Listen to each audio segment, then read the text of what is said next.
En esta parte del curso vamos a estar aprendiendo sobre funciones recursivas.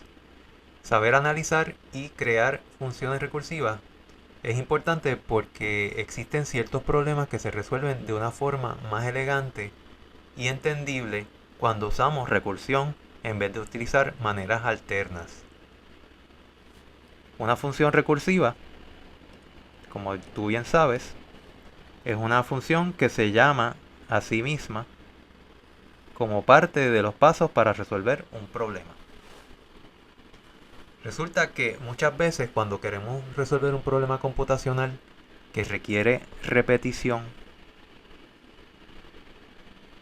esas repeticiones las logramos por medio de loops, ya sean whiles, fors, anidados, for sencillos, etc. Por ejemplo, si quisiéramos implementar una función que calculara el factorial de un número, tú sabes que el factorial de un número n es la multiplicación de todos los números enteros desde 1 hasta n. Pues una forma bien natural de resolver ese problema, o proveer un algoritmo para resolver ese problema, es por medio de crear un for que me genere todos esos números desde 1 hasta n e irlos acumulando como productos en una variable. Vamos a ver. Aquí tengo mi función factorial que recibe un número n, inicializa una variable f a 1 y luego con este for va a generar todos los números desde 2 hasta n, todos los números enteros, ¿verdad? En cada vuelta de ese loop va a estar multiplicando el número que generó en i y lo va a estar multiplicando por lo que lleva acumulado en la variable f. Es una acumulación tipo producto, ¿verdad? Así que al final voy a tener multiplicado los números desde el 1 hasta la n. Y eso pues me devuelve correctamente lo que sería el factorial de n. Esto es nuevamente una función que consigue hallar el factorial de un número por un método que no es recursivo. Una forma alterna de conseguir repetición en nuestros programas es creando funciones recursivas que se autoinvoquen y en ese proceso vayan computando la solución. Como dice aquí, una función recursiva logra repetición llamándose a sí misma una y otra vez y en ese proceso computando algún valor de interés. Aquí tenemos una posible función recursiva para resolver el problema del factorial. Disculpen que me equivoqué aquí. Y aquí imagínense que dice factorial. ¿Okay? Primero, la función es recursiva porque fíjate que se invoca a sí misma. ¿Okay? No todas las veces que se invoca va a reinvocarse, porque hay casos en que la función va a seguir por este rumbo y va a devolver un valor fijo. ¿Verdad? Pero en ciertas ocasiones, cuando la función se invoca, va a tomar este rumbo de por acá, ¿verdad? El if se va a hacer falso y nos vamos a ir por acá, en el que queremos devolver una expresión y una de las partes de esa expresión es, me la da una reinvocación de la misma función. Eso hace que esta versión de la función factorial sea recursiva. Ahorita vamos a hacerle lo que llaman en inglés un trace a la función para ilustrar cómo es que la función llega al resultado correcto.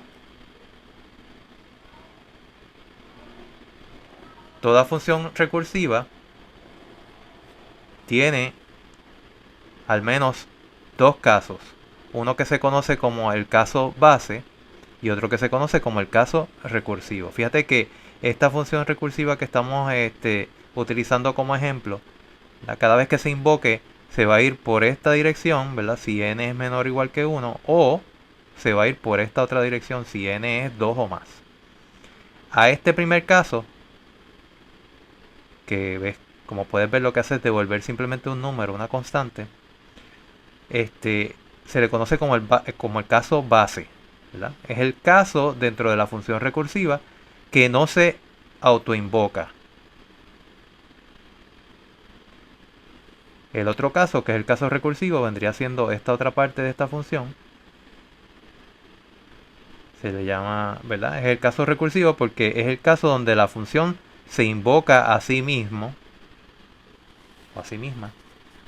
Por lo general, esa invocación va a ser sobre un valor que es más pequeño que el que le llegó inicialmente a la función, porque la idea es con recursión es que poco a poco, según se vaya invocando esta función una y otra vez, nos vayamos acercando a que se cumpla el caso base, y cuando se cumple el caso base, pues entonces empezamos a regresarnos o se empiezan a regresar los valores de las diferentes invocaciones, como vamos a ver a continuación.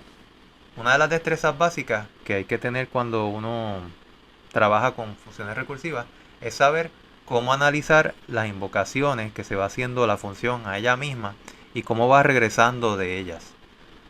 Cuando uno hace una representación gráfica de ese análisis de cómo es que se invoca la función y cómo regresa, a eso se le llama en inglés un recursion trace.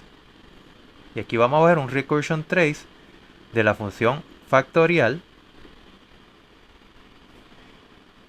para el caso particular cuando la invocamos con n igual a 4. ¿Okay?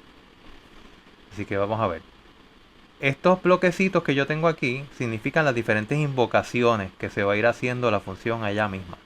Pues suponga que tú invocas desde la función main, invocas a factorial de 4. Ok, pues se comienza la primera invocación de factorial y esa tiene un argumento de 4.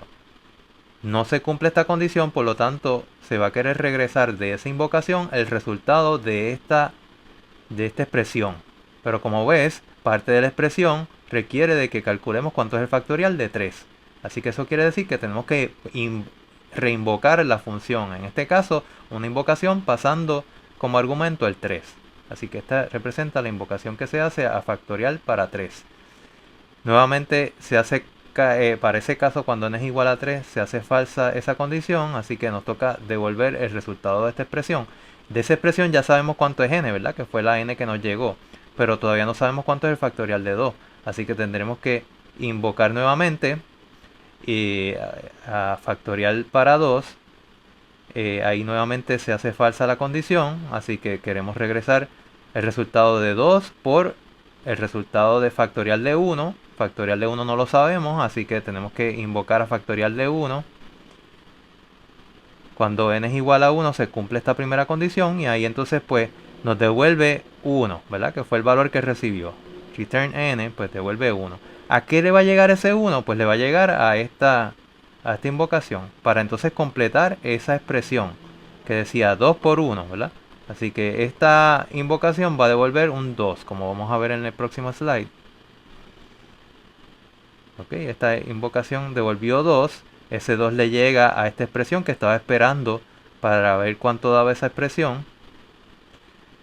3, que era lo que tenía como argumento esa invocación, por 2, que fue lo que regresó esa invocación de factorial 2. Eso da 6, que es lo que devuelve esta invocación. Se lo comunica a la invocación anterior, que estaba esperando para completar una expresión que decía 4 por lo que me devuelve a factorial de 3. Ese factorial de 3 devolvió un 6. 4 por 6, eso da 24.